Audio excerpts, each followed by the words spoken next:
to ISSIP. Good morning and good afternoon. Welcome to ISSIP's Ambassador Panel on the Future of Work. What skills are needed for Industry 5.0? I'm Michelle Carroll. I'm Executive Director of the International Society of Service Innovation Professionals, and I'm going to give you a brief introduction to who ISSIP is, and then we'll turn it over to our moderator for today, Jim Spohrer, who serves on our board of directors. And then Jim will introduce our panelists, and that will be the meat of today's session. So again, welcome. Do use your chat function. It's always a key feature of any ISSIP event, the interaction back and forth in the chat for asking questions, making comments, and do mute if you're not the speaker on the agenda for a given moment. So Jim asked me to introduce ISSIP, and we have this hot off the keyboard introduction to ISSIP ready to, we're just sending out now 2 ambassadors like yourselves, or at least 4 of us on the call, to use when you need to introduce ISSIP. So I'm going to run, not walk through this intro to ISSIP to show you the resource that's available for you to convey who we are. We are a nonprofit organization that advances innovation to benefit people, business, and society.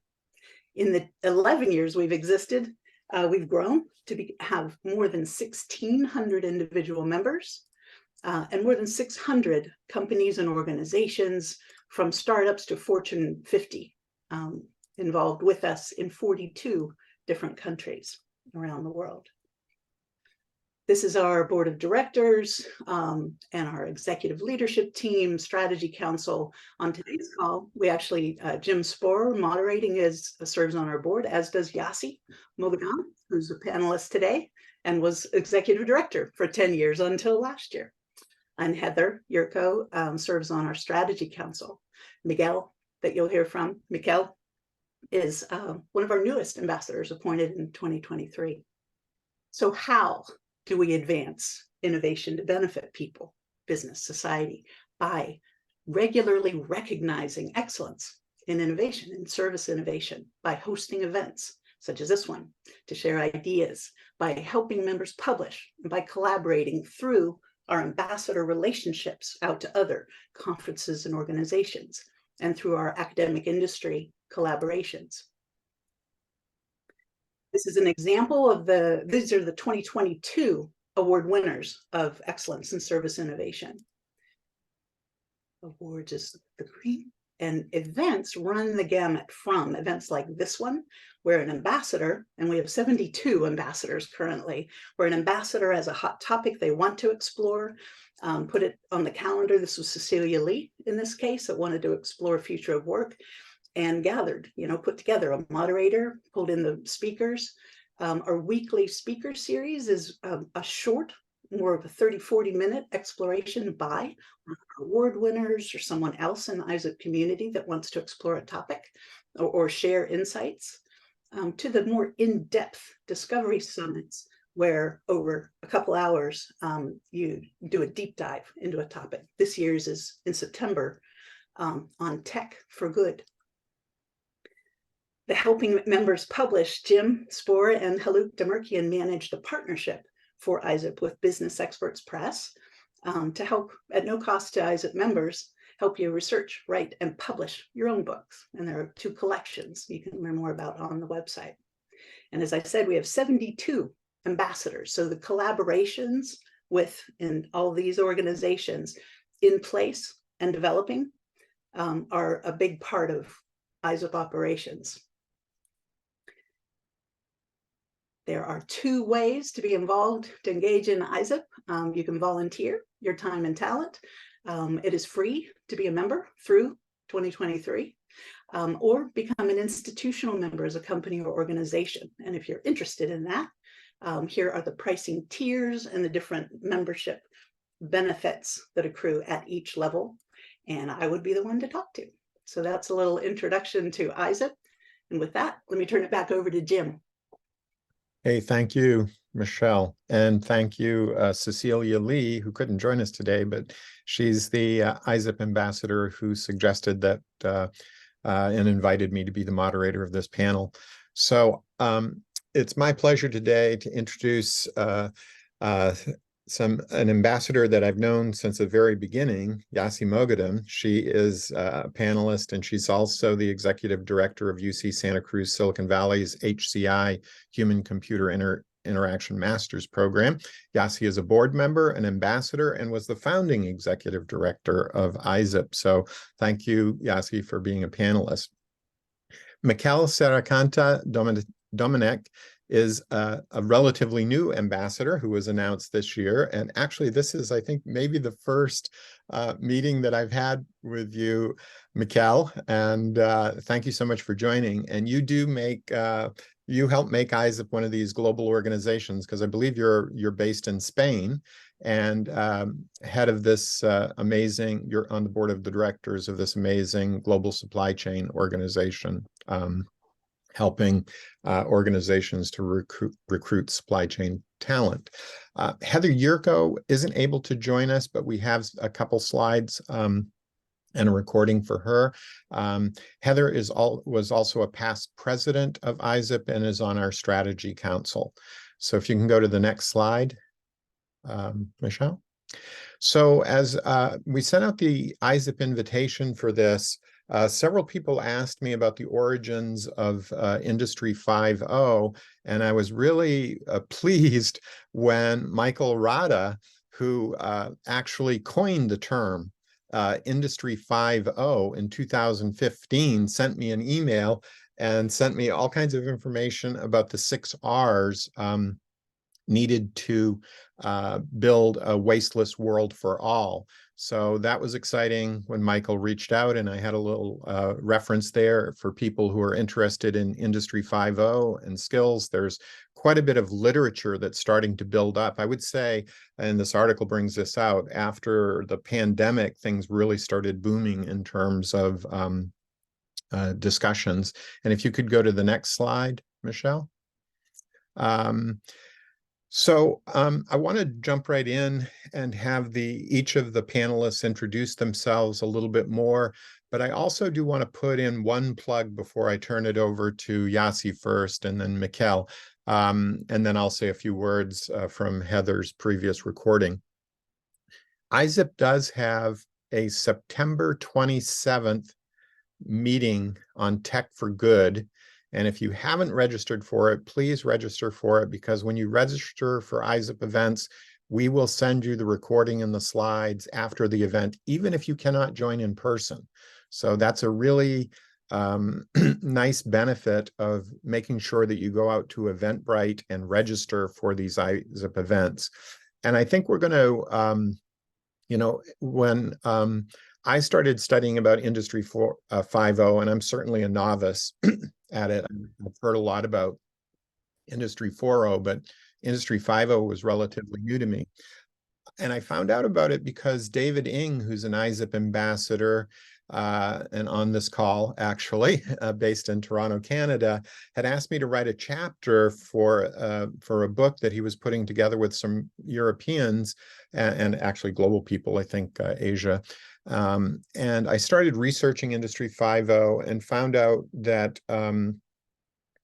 Industry 4.0, some people believe Industry 4.0 has been very successful, primarily from a technology and an economic perspective, but has failed or is less successful. Some say fail, some say lagging, some say from an environmental, social, and governance perspective.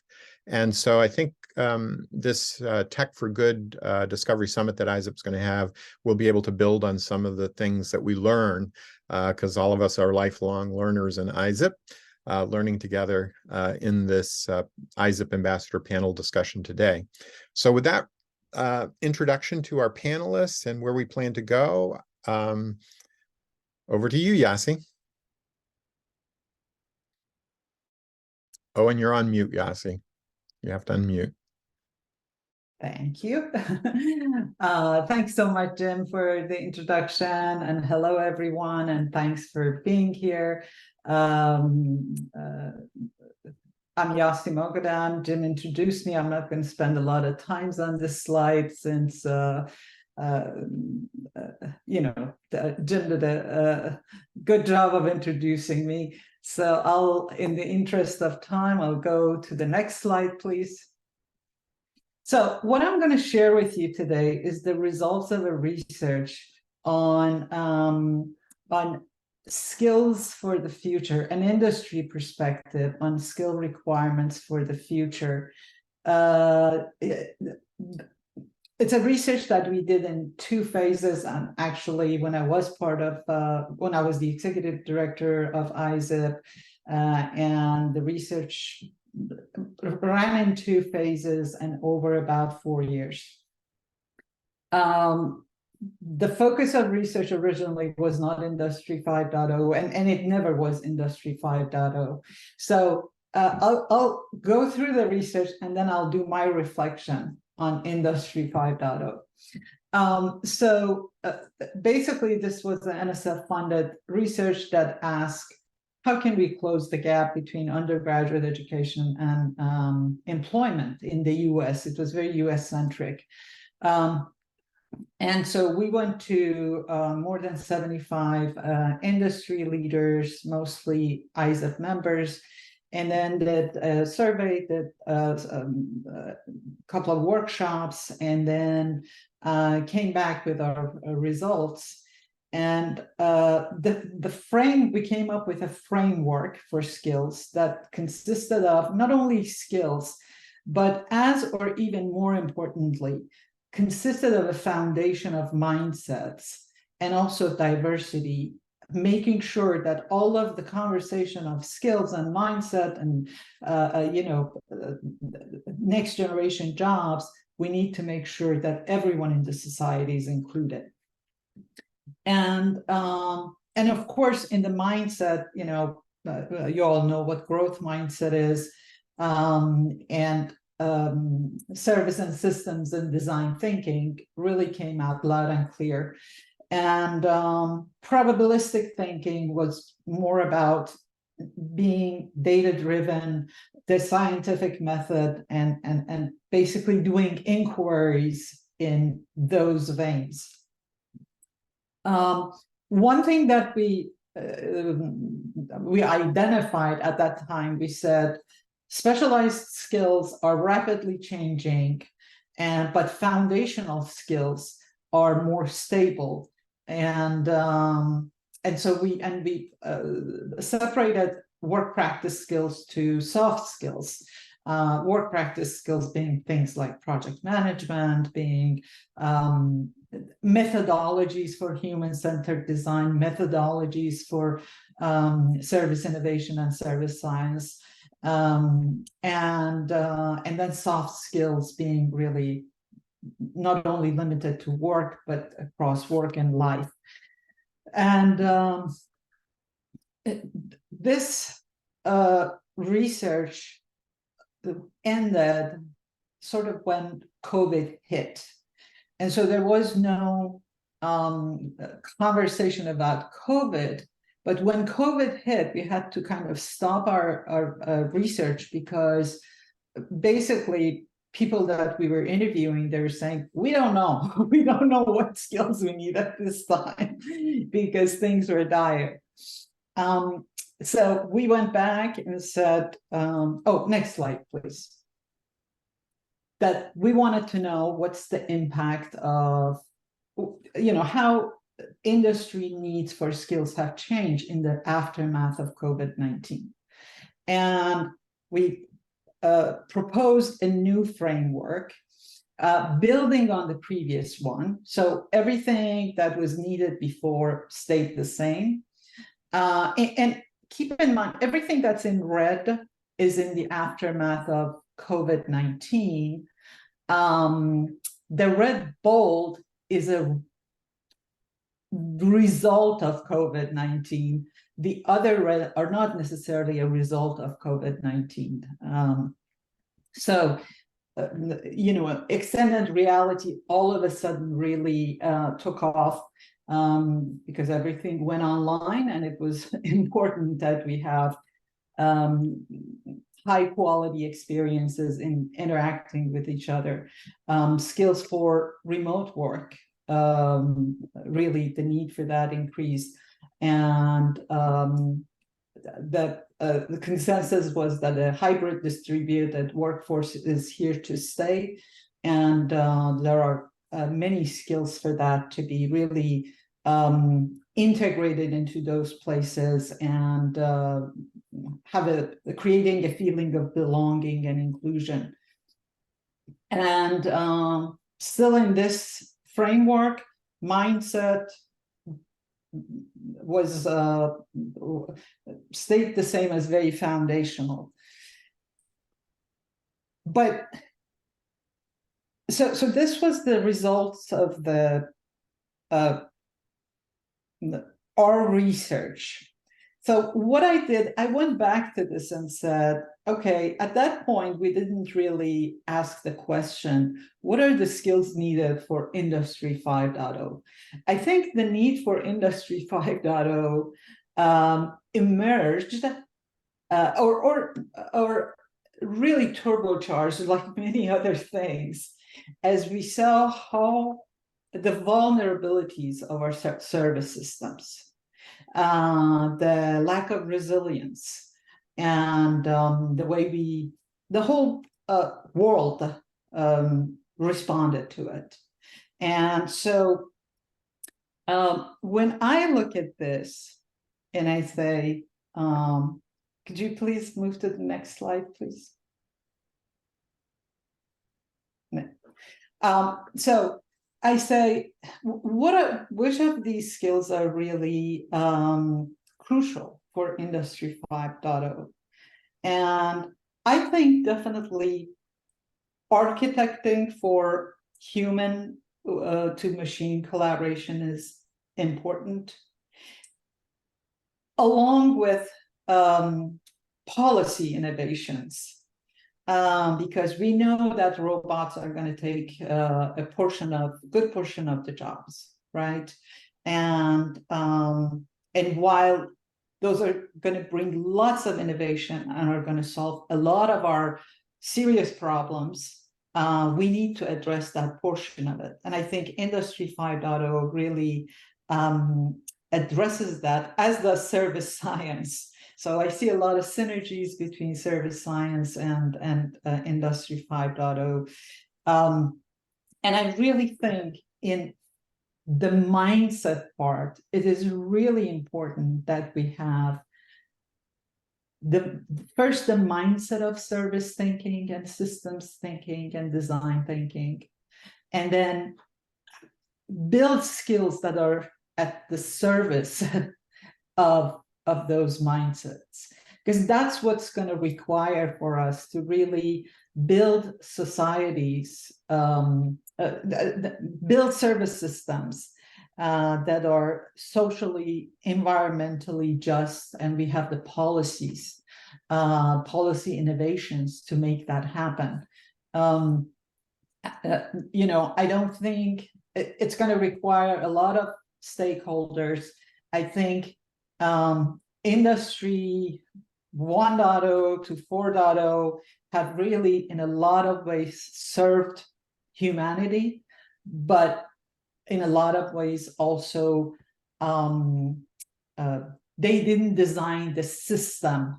We did a lot of local optimization versus global optimization, and it's now up to us to do really more global optimization.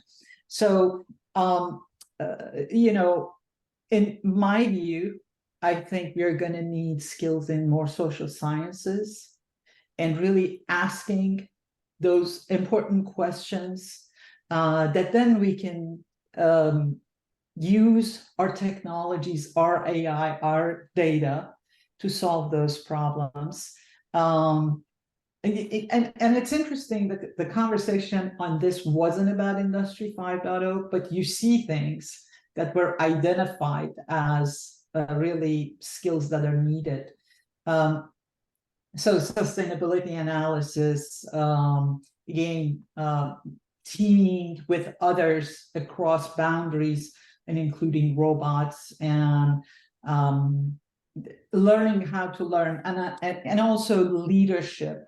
I think that when the focus of our research was undergraduate education and new talent basically coming into the workforce. But I think for Industry 5.0 to really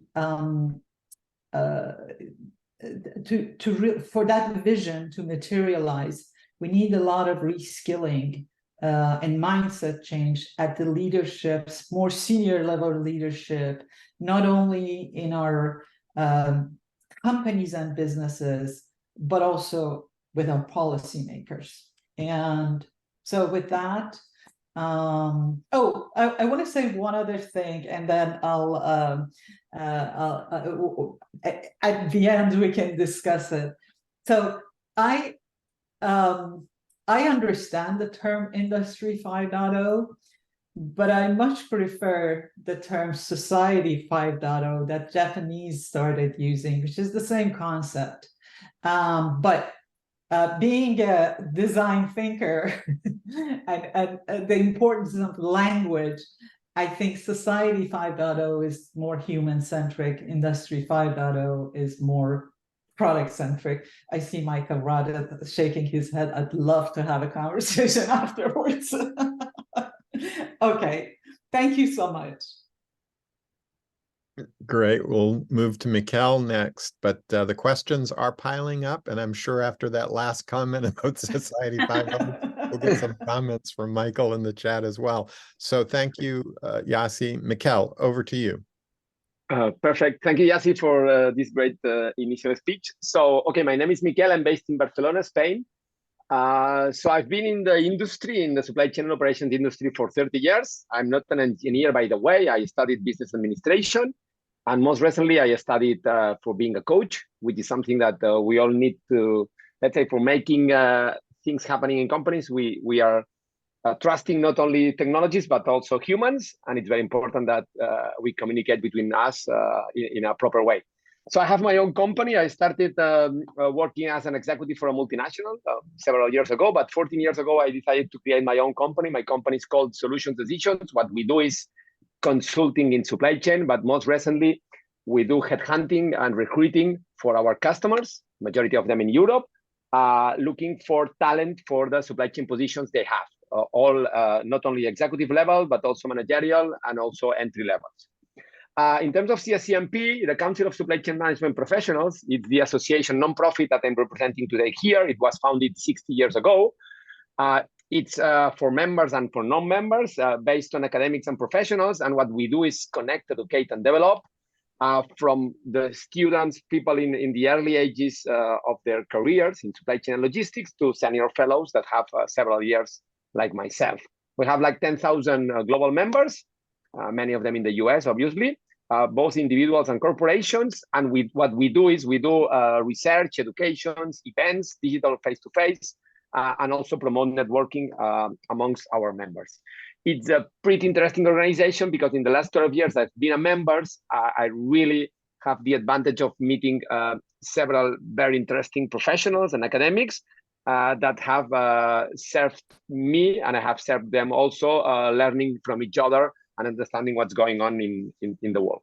Okay, so having said that, before switching to the next slide, so I have three interesting tips here as introduction. So market situation depends on where are you based or where is your company, because many companies are working globally, but really where the headquarters of a company is or are very important because of the laws of the countries. It's different in the US than in Germany, Spain, UK, Italy. So the geography where you are based is important. Also the sector in which you are, because some people say the economy is going down or the economy is going up. But that's always, as I'm always saying, that's depending on which sector are you working in, because not all the economy is going up or down at the same time. So some sectors are at some points are working well and some sectors are working worse in different times. And then also the functions you are working in the organization and the level that you are working also defines the way you see what's going on in the organization. Then also something which I call the maturity status, and I base this in some of my teaching classes that I do to some students. I always talk about the triangle. The triangle meaning that in a company, we all know that there are processes, but there is also an organization which is based on people, and then we have the technology and tools. Let's say moving all of them, this triangle, 3 axes of the triangle, working together on the 3 axes, make the organization successful or not. So it's not a matter of investing a lot of technology or improving your processes, because if this is not work in an appropriate way altogether, it's not going to work. So you shouldn't invest in technology if you don't have the people and talent to work with that technology, or the processes right to work the technology in. So I will return to that in my last slide. And finally, after what Jesse said about the pandemic situations, we have several different models of work right now. So there is the physical work, still some people working in warehouses, in industrial sites, in production sites, but also some people are working from home at this moment, and some people have hybrid models of working. So we need to take that into account. Michelle, if you can move to the second slide, please. Thank you. So yeah, my second slide is about my tips. So this is something about, if we discuss about technology, I want to put on the table also the needs of talent for this technology. Needs of talent, meaning that you need to attract talent to work on that technology and somehow also retain the talent you have.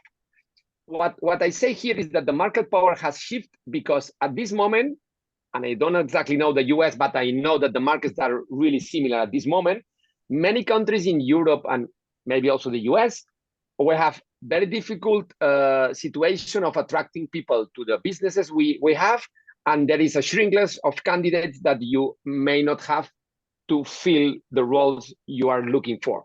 So the shift in the market means that at this moment, so the candidates have more than one option to choose when they want to change companies. So this is very important to understand what's going on in the market. Then between technology and talent, so some people ask me, what's first, Mikel? It's first you need to invest in technology, or first you need to invest in talent? What I'm just putting here, and to discover what Industry 5.0 means. So some companies, so we are in 2023 right now, some companies are already there or are moving to this kind of industry. Some companies are still in 4.0, but some companies, I tell you that they are still 20 years back of today. So it's really, depending on where is your business, so we all live in 2023, but some businesses are still working with technologies or processes or even organizations or talent based 20 years ago. So they haven't updated that. So that's a big problem for some of the current businesses. And then my last slide, and I want to spend here just 30 seconds. Okay, yes. Skills needed for Industry 5.0. As Jessie said, several of them she already discussed, and you have the left. It's not me, it's what the World Economic Forum says from the next coming 2 years. So what are the top skills of 2025? You see here several that Jessie already said.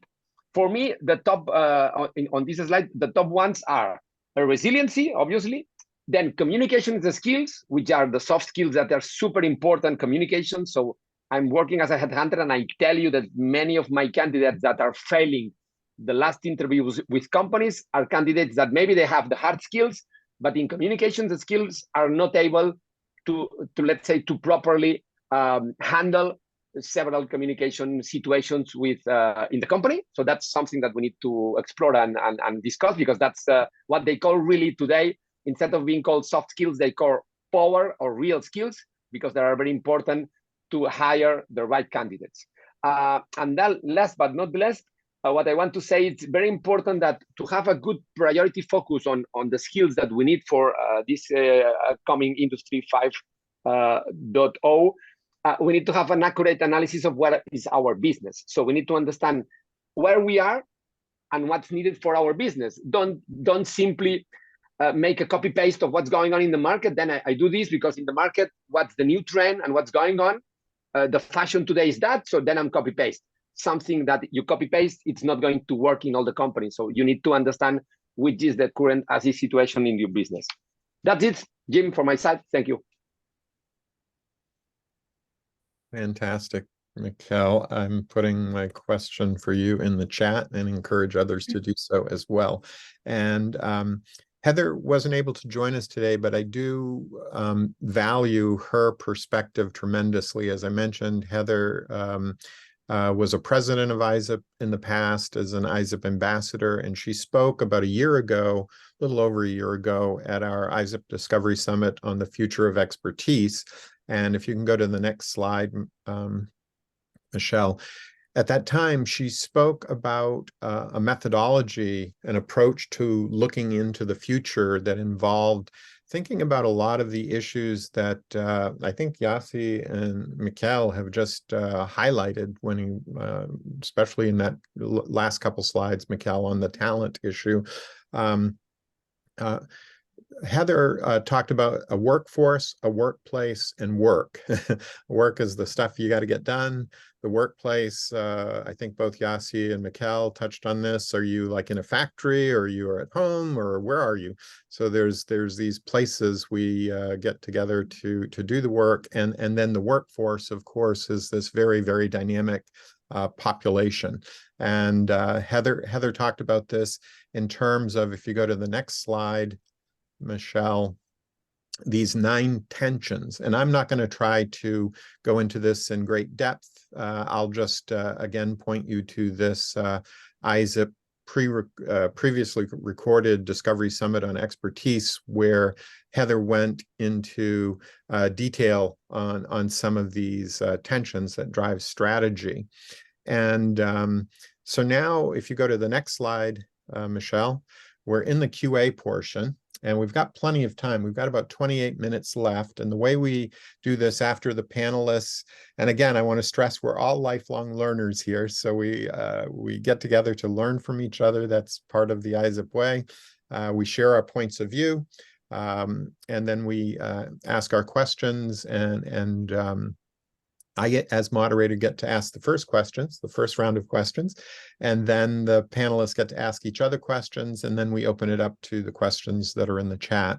So Yassi, your slide on soft skills, to me, when I saw that, the soft skills looked like they were related to growth mindset and entrepreneurial mindset. And I know there's other types of mindsets out there, but do you feel that the soft skills are primarily a mindset thing?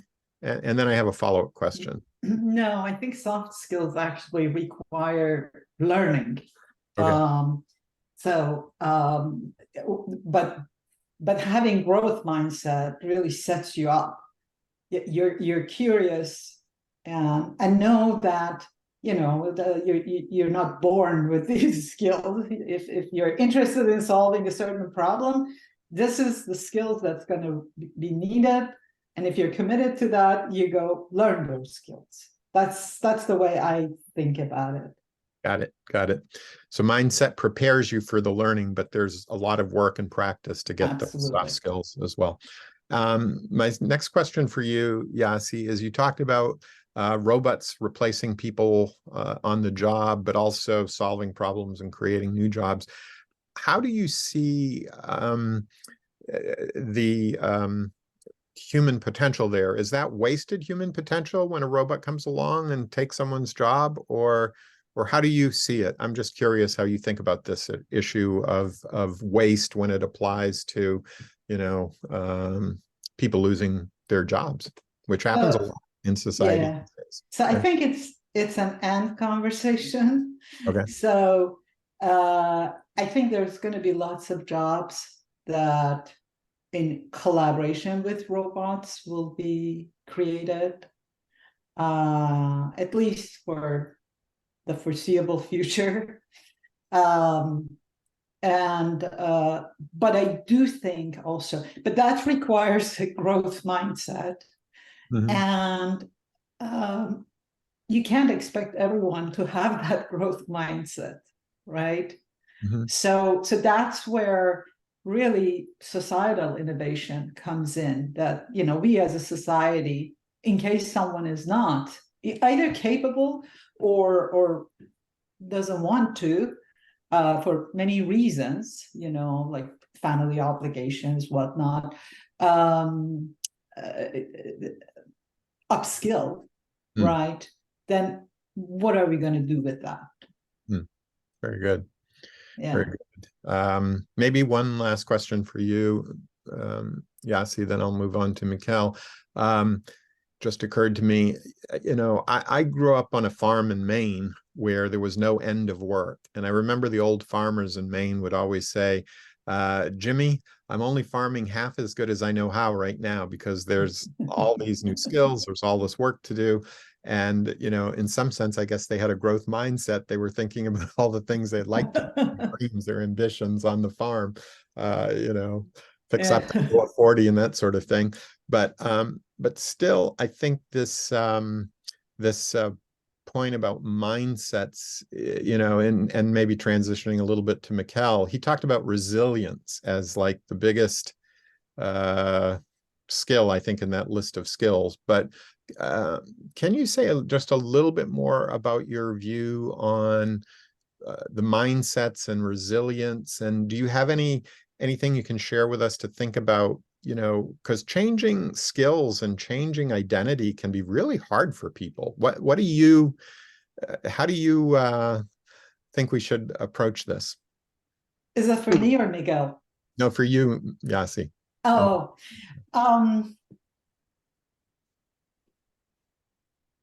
yeah. So let me understand your question. You're talking about resilience at the personal level, at each of us really having the resilience to, just to give a concrete example, like I talked to a lot of taxi drivers in the old days when I traveled all over the world, and some of the taxi drivers didn't want driverless vehicles because they were worried they're going to lose their job, and others wanted it because they were going to get rich. They were going to have a fleet of taxis. So that, to me, the ones that were willing to change and change their skills, change their business models, they were demonstrating resilience. The ones who just wanted to drive a taxi for the rest of their life, even when there's robot taxis that maybe can do it safer and faster, I don't know, they can't yet, but they seemed less resilient. But am I thinking about it wrong? How do you think about resilience?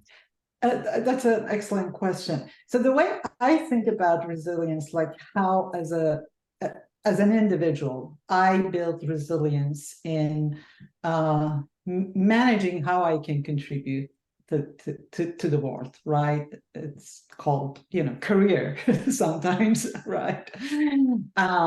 Is, embracing the fact, I think first thing starts with embracing the fact that things are hard. And, it's okay. And we're here to solve our hard problems. And then the second thing I see is, so when I look at resilient systems, they have a lot of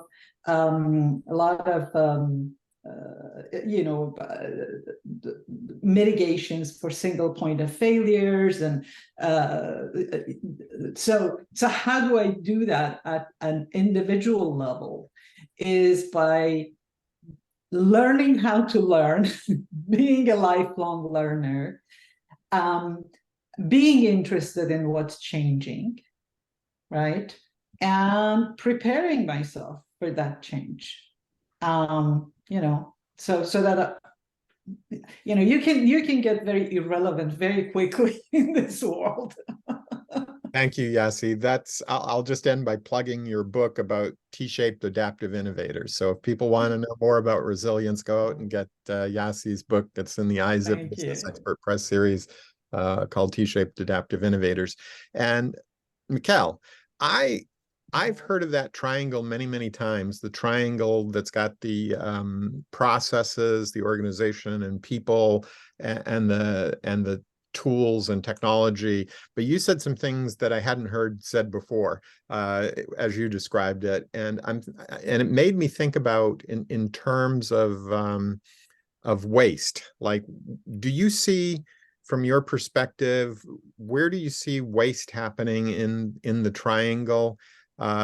Is the waste of people not upskilling their human ability to change the skills quickly enough? Is that a big waste you see, or do you see it entirely differently? I'm just shooting a little in the dark here, Mikkel. Yeah, no, it's a very good question and fair. So what I see here to all of you is that usually companies are based, many of the transformations and let's say advancements in companies, and I see it all over the globe, I see that companies try to invest money in technology, thinking that technology will improve the processes, and then people will adapt to the new processes with the technology. That's how majority of, let's say, general managers or management teams believe that this should happen. This is why they invest thousands of millions of money on maybe in a new ERP, in a new software development, in a new maybe robotics automation, something like that, because you believe that with this pushing technology in the processes, then humans will adapt to that. And that's not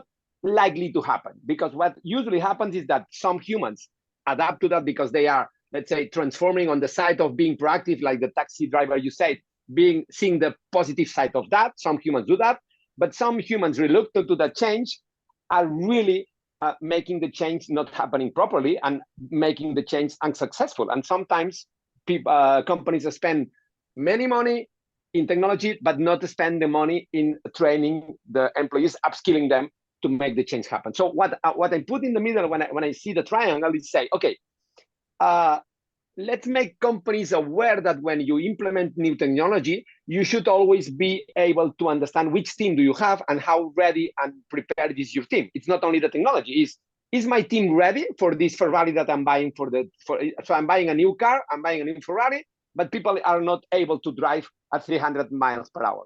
So they are not ready. So it's not going to work. They are going to crash. So don't buy the Ferrari. So make sure that you do both things. Both buying maybe the Ferrari, but maybe you don't need a Ferrari, and maybe with a Volkswagen Golf, you are okay, because you are not going to drive 300 miles per hour. So let's work both sides of the triangle, including the processes, and let's move to what you ask, Yossi, and this about how people keep up to date, this upskilling.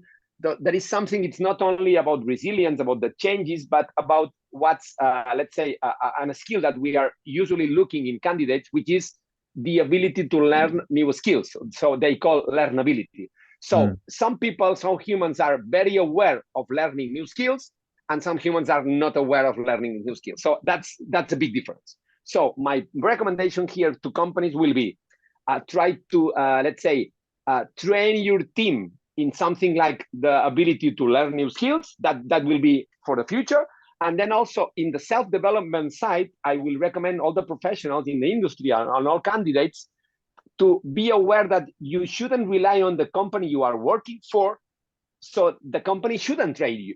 You should, because some people are expecting that the company train them. That's false. So I'm working for myself, and you should be aware of what you need, and you should train yourself. So self-development and self-training and being yourself aware in investing in you, it's not relying on the company, because maybe the company is not going to invest in you, and then you are going to be out of date soon because of your company, because you are in the wrong company that it's not investing on you. So make sure that you do a self-assessment on what are your, let's say, what are you lacking, hard and soft skills, and invest in yourself, because you are investing money maybe in training yourself in the gym, but you are not investing money in training your brain and you're upskilling faster. So why don't you do that? So education, but yourself, that's important also. Fantastic, Mikel. And I've got a comment, but after my comment, you and Yossi will have a chance to ask each other questions. Michelle, if you've got a question as well, and then we'll open it up to everyone. My comment is, I love how you frame this in terms of investment, Mikel. And I've been writing recently about investment more and more, because I think it does come down to how responsible actors invest in becoming better future versions of themselves. How do we invest? Not just, that's what governments try to do. That's what businesses try to do. That's what we as individuals, all types of service system entities are as responsible actors, we're trying to learn how to invest better in ourselves. And so one of the biggest kinds of waste is wasted investment. And I love that example you gave of, you think you're going to invest in a Ferrari, but your people don't know how to drive that fast, and they wipe out and kill themselves. So there's this, it's not talent versus technology, it's wise investment that improves them both at the rate that they can improve. So I'll just say that James March, who is the father of organization theory, he was at Stanford, passed away a few years ago. When I asked him, what's the most important thing I should know about organizations, he said that it comes down to exploitation and exploration. Every organization has a learning system, and it has to invest either in the routine things it's done in the past, that's exploiting old knowledge, or invest in exploration of new knowledge, but exploration can be very, very risky.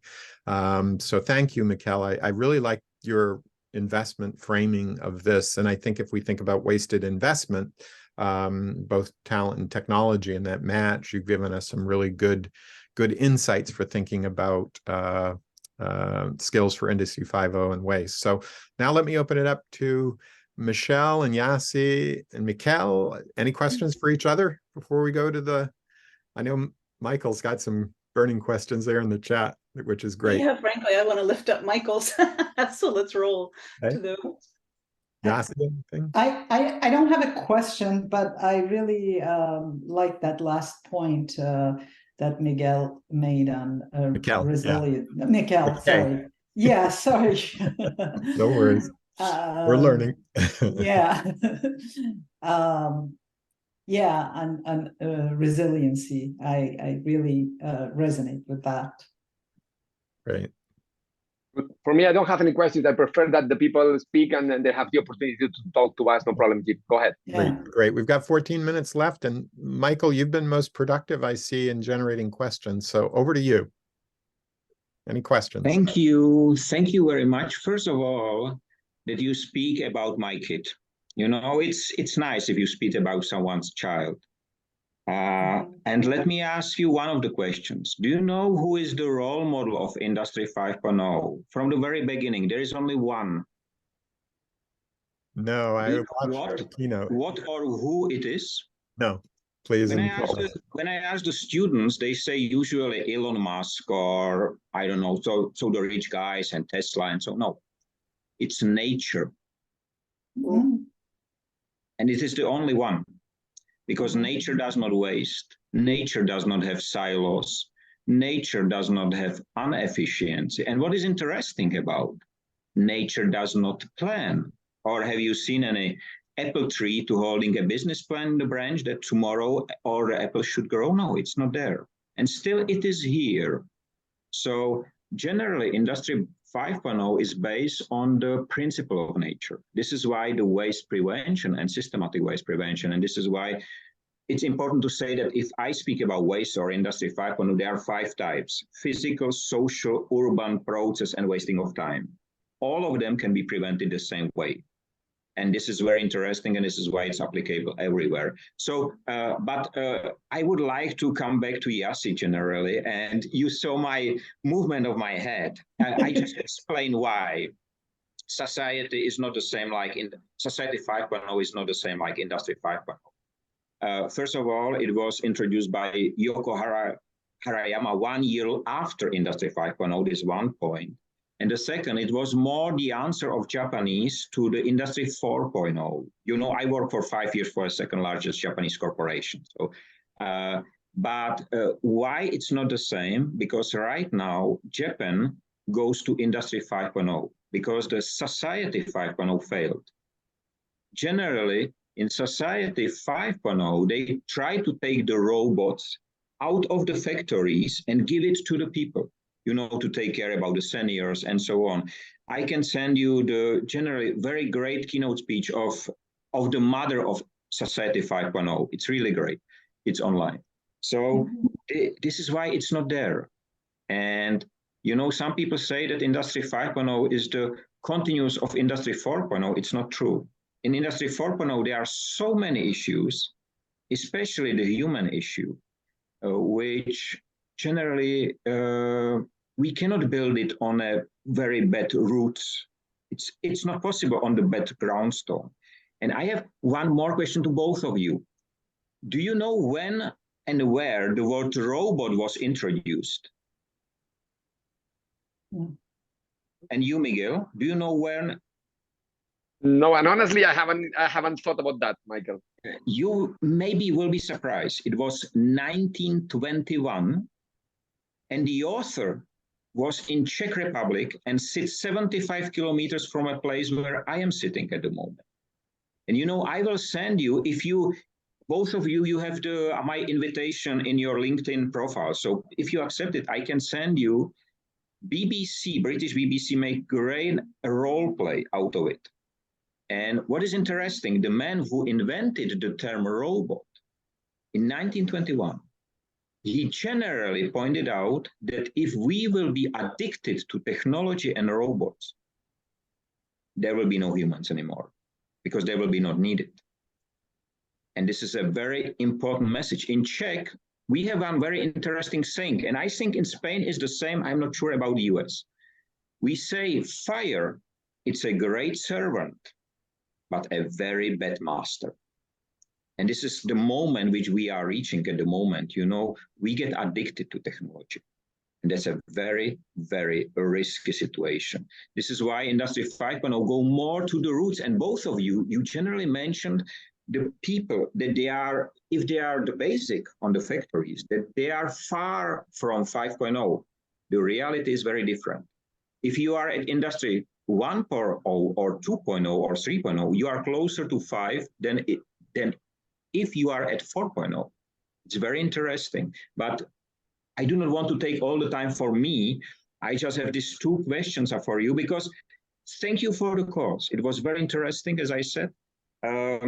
There is a lot of, Jim said there is a lot of things because I wrote over 3,000 articles, you know, and I deliver keynotes for more than 500 universities. So it's a lot of online, but I will be very happy to work with you because you pointed out right. And we have in the US, we have the ambassador as well. So we have right now, I'm leading 113 countries. So because there is only one aim of Industry 5.0, which I forgot to say. Only one, to build wasteless world for all. Because in the wasteless world, everybody will be able to live meaningful life. And this is the only aim. There is no other. Thanks you, Michael. Thank you very much. Very, very good. And I encourage everybody to watch your keynote. I put the link again into the chat. I've learned a lot from you already. Very, very interesting. It's nice to have the father of the term Industry 5.0 on this call. It's a great honor. Let's open it up. There's others on the call. I don't like to call on people, but I will if I have to, because there's some very interesting comments in the chat, and I hope people volunteer. But all right, maybe I'll have to call on people. So let's see. I see Bill McLean. Can you do you have any thoughts to share with us? We're learning together, Bill, so it's no pressure, but I would like to have you just introduce yourself maybe and say a few words if you could. So Jim, thank you very much for allowing me to participate here. I have been envisioning the future. I just got off a Zoom meeting where they made a very strong point that you can't see the future. Nobody can see the future. And I disagree with that. I've been doing it for some time. You can do it too. The data points are all around us. The trend lines are all around us. If you're just open to it, and I help clients to envision the future and then plan backwards, and that becomes their strategic plan. Strategic planning traditionally is extrapolative. It builds on the past. It's linear, and we've come to a point in our society, in our world, that it needs to become more exponential. In fact, it is becoming more exponential. Whether or not we change to keep up with it or not, it's going there. So we better run as fast as we can to get to stay up with it. But once again, I do appreciate being allowed to participate here. I think you guys have a great forum, and I look forward to doing it again. Thank you. Thank you, Bill. And let's go to Bert Painter, if he can come off mute. Bert is one of the founders of the field of socio-technical system design. And Bert, I don't know if you have want to introduce yourself and just say a few words. That would be great. Well, thank you, Jim. And it's great to to see you again. And Yassi and Miguel, I enjoyed both of your presentations. From a socio-technical systemic point of view, I agree entirely with the triangle that Miguel put up, and I agree very much with the sort of skill assessment that you've made. What I'm intrigued by, and this is one of the struggles we've had with the whole concept of socio-technical systems, is that it is an inherently multidisciplinary. And it's very hard to locate that multidisciplinary perspective in any university setting. So where do people learn this multidisciplinary perspectives, do you think? That's what I'm curious about. I think you've identified the skills that are so much required. And I agree entirely with what Yassi was saying about being able to architect the person-machine interaction, becoming more increasingly critical. But where do people learn that sense of design that's cross the technical and the human? I don't know. Yassi's got her hand raised. Yassi's got her hand raised. Give her a chance here. So, excellent question. And so I think really design schools and also, programs in service science offer that. But transdisciplinary places, yes. Yeah, places where they offer interdisciplinary education. And I really see the role of design schools if they step up to the task. And I'll tell you what I mean. I'm the executive director of HCI at UC Santa Cruz, and I come from the service science background, and I come from service design background, and it was a given for me when I first joined that everybody understood service science, and then I saw no, not really. Not only that, the problem is students, they really demand to gain skills that gets them jobs in design, and most of the jobs are in interface design and experience design, focused on users, not stakeholders. And I'm just starting to see some people in the world of HCI really saying, we need to go beyond users. We need to go do user research, but understand the impact of what we are doing to community and to society. In fact, human-centered HI at Stanford, James Landay gave a talk to our students on that topic. So I think these interdisciplinary programs are emerging. The question is, are they emerging fast enough to really address major problems that we are facing? But personally, I think I would go to these places to learn. One of the schools that does excellent job of service design is SCAD, Savannah School of Design in the US. I'm sure there are many more, but Bert, you point at something that is really the university is very siloed, and these interdisciplinary programs are exceptions, not the rule. So there is that challenge, but I'm optimistic. I think we're starting to change even our education.